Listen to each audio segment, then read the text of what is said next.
Yra jausmas, kurio niekam negali iki galo paaiškinti. Jis neturi konkretaus pavidalo.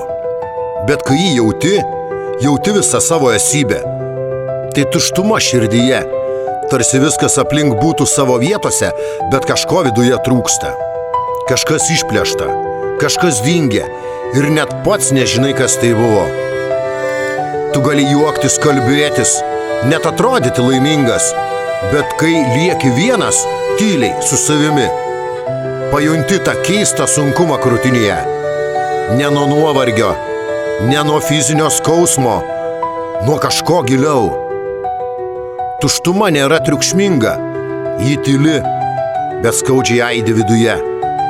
Kartais bandai ją užtildyti veikla, žmonėmis, garsais, nedirbtiniu džiaugsmu, bet ji nepasiduoda, ji neleidžia apsimesti, ji laukia, kol pripažinsi, kad kažko labai svarbaus trūksta. Gal tai žmogus, kurio nebėra, gal nepasakyti žodžiai, gal prarasta viltis ar neišsipildžiusi svajonė. Ir tu klausi savęs, ar kada nors ji išnyks, ar kada nors vėl bus užpildyta ta tuštuma, ar sugrįš tai, ko netekai. Ir tu nežinai atsakymo, tik vėl jauti širdyje šiuo metu labai tuščia.